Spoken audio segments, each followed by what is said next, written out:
Plus பக்கங்கள். Hi friends, இது மாலிகாவின் கேளுங்க கதை கேளுங்க.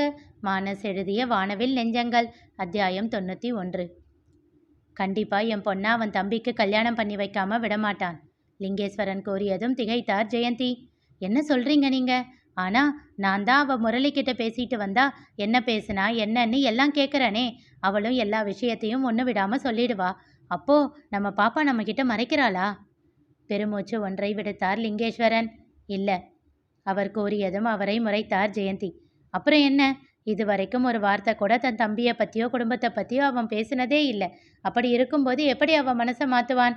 சும்மா எதையாச்சும் மனசில் போட்டு குழப்பிக்கிட்டு இருக்காதீங்க. அவனே தான் அவனோட தம்பி இவளுக்கு வேண்டாம் அப்படின்ற மாதிரி சொல்லிட்டு போனான். இப்போ எப்படி மறுபடியும் அதை பண்ணுவான்? உனக்கு எப்படி சொல்லி புரிய வைக்கிறதுன்னு தெரியல. ஐயா சாமி, எனக்கு புரியவே வேண்டாம், விடுங்க. ஆனால் ஒரே ஒரு விஷயம் மட்டும் சொல்கிறேன். நம்மளை மீதிரி பாப்பா இனி எதுவும் பண்ண மாட்டா. அதுக்கு நான் உத்தரவாதம் கொடுக்குறேன். போதுமா? என்ன நம்புவீங்க தானே? என்னடி என்றார் சலிப்பாக. அவரோ கோபமாக முகத்தை திருப்பிக் கொண்டார். அதற்குள் அவர்கள் முறை வந்துவிட மருத்துவரின் அறைக்குள் நுழைந்தனர். வாங்க வாங்க, என்ன பெரிய மனுஷங்க காத்தையெல்லாம் இந்த பக்கம் அடிக்குது என்ற லிங்கேஸ்வரனை பார்த்து இடக்காக கூறிய மருத்துவர் ஜெயந்தியை பார்த்து புன்னகைத்து, வாங்க உட்காருங்க என்றார். அவர் புரியாமல் இருவரையும் மாறி மாறி பார்க்க அவர் கணவரோ மருத்துவரை முறைத்து கொண்டிருந்தார். எப்பா, கண்ணு வெளியே வந்து விழுந்துட போகுது, போதும் முறைச்சது, உட்காரு என்றார் அவர். ஜெயந்தி புரியாமல் விழித்து கொண்டிருந்ததை பார்த்தவர், என்ன அப்படி பார்க்குறீங்க? எனக்கு உங்கள் ஹஸ்பண்டை ஏற்கனவே தெரியும். ஃபஸ்ட்டில் இருந்து 10th வரைக்கும் 2 பேரும் ஒன்றா தான் படித்தோம். என்ன சார், நான் தான் டாக்டர்னு தெரியாமல் உங்கள் பொண்டாட்டியை கூட்டிகிட்டு வந்தீங்களா, இல்லை தெரிஞ்சே கூட்டிகிட்டு வந்தீங்களா? தெரிஞ்சுதான்னா ஏன் அவங்கக்கிட்ட நான் உங்கள் கிளாஸ்மேட்டுன்னு சொல்லலை? ஓ, உங்கள் அளவுக்கு எனக்கு ஸ்டேட்டஸ் இல்லைல்ல, அதனாலயா என்றார் கிண்டலாக. ஷட்டப் ராஜி என்றார் லிங்கேஸ்வரன் கோபமாக. ஆமாம், இது ஒன்றுத்துக்கும் குறைச்சல் இல்லை என்று விட்டு அவரை கண்டுகொள்ளாமல் ஜெயந்தியை பார்த்தார் ராஜி. சொல்லுங்க, என்ன ஆச்சு? பீரியட்ஸ் ரெகுலராக வரமாட்டேங்குது. மெனோபாஸ்னு நினைக்கிறேன். ரொம்ப கஷ்டமாக இருக்குது. இடுப்பு காலெல்லாம் ரொம்ப வலிக்குது. 10 to 15 டேஸ்க்கெல்லாம் திரும்ப வருது. என்ன ஏஜ் ஆகுது? 43 தான் ஆகுது ராஜி. அதுக்குள்ளேயே மெனோபாஸ் வரும்? இவ தான் என்னவோ அப்படி சொல்லிக்கிட்டு இருக்கா. அதனால தான் கம்பல் பண்ணி கூட்டிகிட்டு வந்தேன். மெல்லியதாக புன்னகைத்தார் ராஜி. சில பேருக்கு அப்படி வரும், ஒன்றும் பிரச்சனை இல்லை, பயப்படாதப்பா, நான் செக் பண்ணுறேன் என்று விட்டு ஜெயந்தியை அழைத்து சென்று சோதனை செய்துவிட்டு அவரிடம் கேட்க வேண்டிய கேள்விகளை எல்லாம் கேட்டுவிட்டு அழைத்து வந்தார் ராஜி. எதுவும் பயப்படாத லிங்கேசா, ஒன்றும் ப்ராப்ளம் இல்லை. மெனோபாஸ் டைமில் சில பேருக்கு இப்படி ஆகிறது தான். கொஞ்சம் கொஞ்சமாக சரியாகிடும். 1 வருஷமாச்சும் கஷ்டப்பட வேண்டியது வரும். ரொம்ப முடியலைன்னா என்கிட்ட கூட்டிகிட்டு வா. அப்படியெல்லாம் எதுவும் இல்லை மேடம். இடுப்பு கை காலில் வலி இருக்குது தான், ஆனால் கொஞ்சம் ரெஸ்ட் எடுத்தால் சரியாக போயிடுது புன்னகைத்தார் ராஜி. அப்போ சரி, ப்ராப்ளம் எதுவும் சீரியஸாக இல்லை. அப்படியே ஏதாச்சும் ஆனால் கூட்டிகிட்டு வாப்பா. தேங்க்ஸ் ராஜி புன்னகைத்தார் லிங்கேஸ்வரன். அப்புறம் சென்னைக்காரன் உளுந்தூர்பேட்டையில் எப்படிப்பா சர்வை பண்ணுற? அதுவும் உன்னோட கேரக்டருக்கு நீ தான் தரையிலேயே நடக்க மாட்டியே. அவரை முறைத்தவர், வந்ததிலிருந்து என்னை ரொம்ப டேமேஜ் பண்ணிக்கிட்டே இருக்க நீ என்றார். சாய்ந்து அமர்ந்தவர், உண்மையை தானப்பா சொன்னேன் என்றார் கிண்டலாக. நாங்கள் மிடில் கிளாஸ்னே என் லவ்வையே அக்செப்ட் பண்ணாதவன் தானே நீ? அவர் கூறியதும் ஆ என்று வாயின் மேல் கையை வைத்தார் ஜெயந்தி. ஏய் என்று கை நீட்டி அவரை மிரட்சியாக பார்த்த லிங்கேஸ்வரன், ஜெயந்தி அவ பொய் சொல்றா என்று பதறினார். உரக்க சிரித்தார் ராஜி. என்னப்பா இப்படி பயப்படுற? ஒய்ஃப் கிட்ட அவ்வளவு பயமா என்றவர் ஜெயந்தியிடம் திரும்பி, சும்மா சொன்னேன், லவ் எல்லாம் இல்லை. இவனையெல்லாம் யார் லவ் பண்ணுவா? ஃப்ரெண்ட்ஷிப் வச்சுக்கவே ஸ்டேட்டஸ் பார்க்குறவன். ஏதோ இப்போ நான் கொஞ்சம் வசதியாக இருக்கிறதுனால என்கிட்ட பேசுகிறான்னு நினைக்கிறேன் என்று சொல்லி சிரித்தார். ஜெயந்திக்கு ஏதோ போல ஆகிவிட்டது. அதற்கு மேல் எதுவும் பேசாமல் அமைதியாக இருந்து கொண்டார். அப்புறம் உன்னோட லைஃப் எப்படி போகுது? சூப்பராக இருக்குது. ஏன் ஊர் பக்கம் வர்றதே இல்லை? தோலை குறுக்கினார் ராஜி. அப்பா அம்மா இருந்த வரைக்கும் தான் அது அப்பா வீடு. உரிமை கொஞ்சம் அதிகமாக இருக்கும். அதுக்கப்புறம் அது தம்பி வீடு. எப்போவாச்சும் விசேஷம் அப்படின்னா வந்து போவேன், அவ்வளவுதான். ஏனோ அன்று ஜெயந்தி கூறியது அவருக்கு ஞாபகம் வர சட்டென்று அவரை ஒரு பார்வை பார்த்தார் லிங்கேஸ்வரன். சரி விடு, ஹஸ்பண்ட் வீட்டில் எல்லாரும் நான் நல்லா பார்த்துக்கிறாங்கல்ல? அதெல்லாம் எந்த பிரச்சனையும் இல்லைப்பா, ஹாப்பியாக இருக்கேன். 2 பொண்ணுங்க, லைஃப் ஜாலியாக போகுது. உனக்கு ஒரு பொண்ணு, அப்புறம் பையன் இல்லை? ஆச்சரியமாக அவரை பார்த்தார் லிங்கேஸ்வரன். என்ன அப்படி பார்க்குற? ஊருக்கு வரும்போது கோயிலில் எப்போவாச்சும் அம்மாவை பார்ப்பேன்.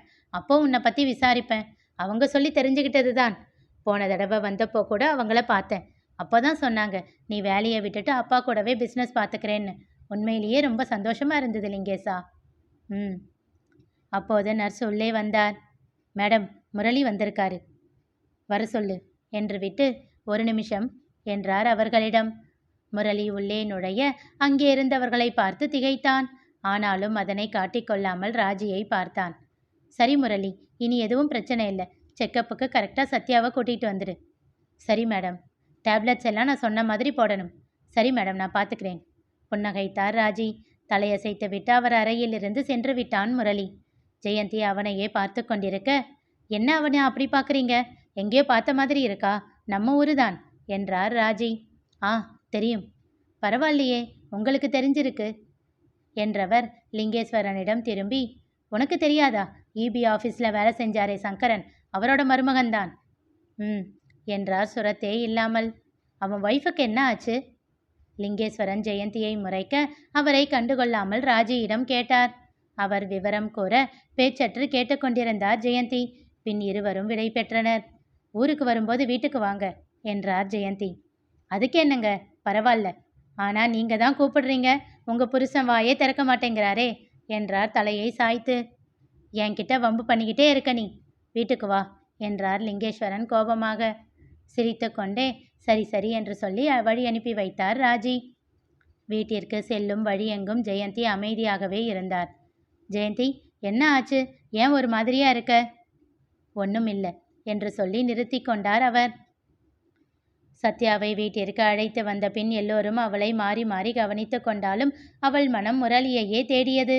ஏற்கனவே ஒரு வாரம் மருத்துவமனையில் சத்யாவோடு இருந்ததால் அவனுடைய வேலைகள் எல்லாம் அப்படியே சேர்ந்து விட்டன.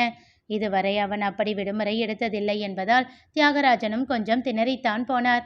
அவர் உடல்நிலையையும் கருத்தில் கொண்டு சத்யாவை வீட்டிற்கு அழைத்து வந்தவன் அன்று மட்டுமே அவளோடு இருந்தான். மறுநாள் அதிகாலையிலேயே கிளம்பி பங்கிற்கு சென்று விட்டான் முரளி.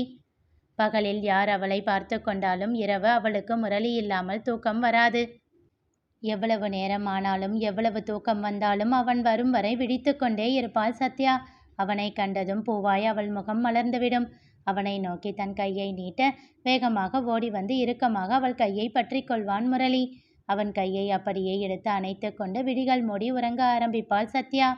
முரளியின் மேல் கொண்ட காதலின் எல்லை என்ன என்பதை அறிய முடியாத அளவிற்கு அவன் மேல் பைத்தியமாகி இருந்தாள்.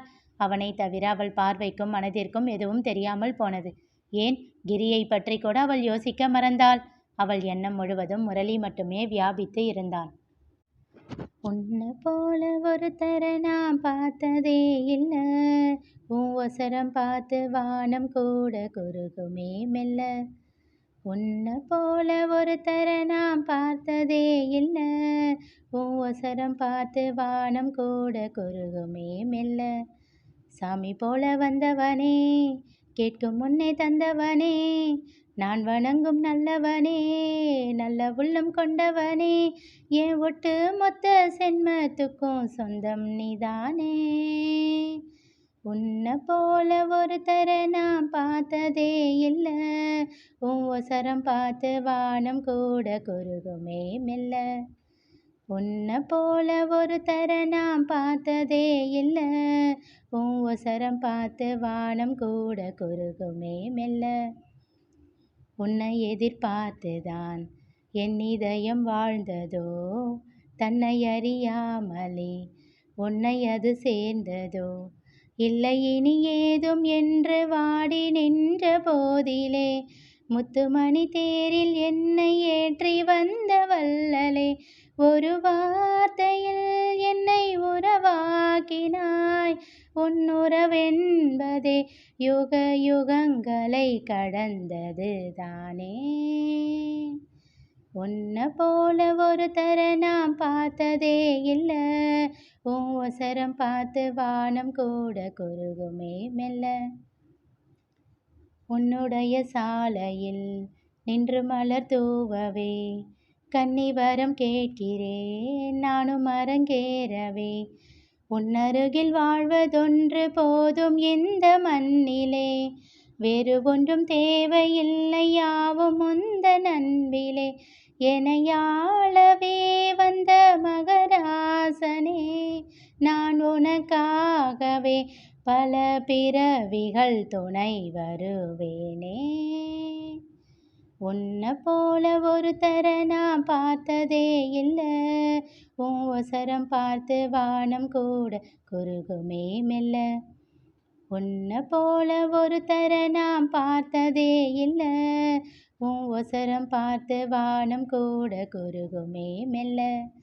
சாமி போல வந்தவனே, கேட்கும் முன்னே தந்தவனே, நான் வணங்கும் நல்லவனே, நல்ல உள்ளம் கொண்டவனே, என் ஒட்டு மொத்த செண்பத்துக்கும் சொந்தம் நீதானே. நித்யாதான் முதலில் மிகவும் தடுமாறி போனாள்.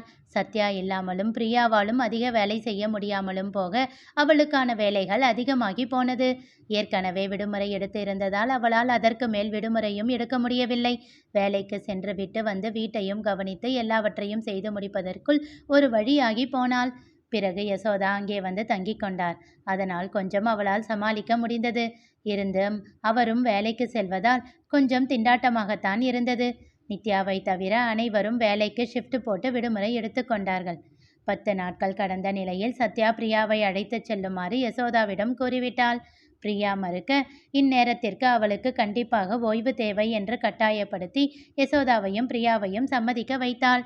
அவர்களிடம் சொல்லும் முன் நித்யாவை அழைத்து அதை பற்றி கேட்டுக்கொண்டே அந்த முடிவை எடுத்தாள் சத்யா.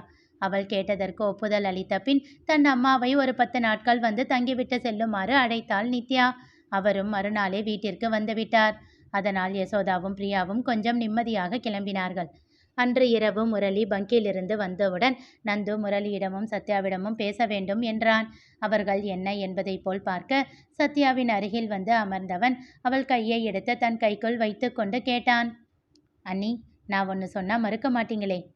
புன்னகைத்தாள் சத்யா. அவள் முரளியை பார்க்க அவனோ உன் இஷ்டம் என்றான். முரளியையும் அழைத்து அவள் அருகில் அமரச் சொன்னான் நந்து. ரொம்ப வருஷமா என் மனசுல இருக்கிற ஆசை அண்ணா இது. என்ன விஷயம்னு சொல்லு நந்து.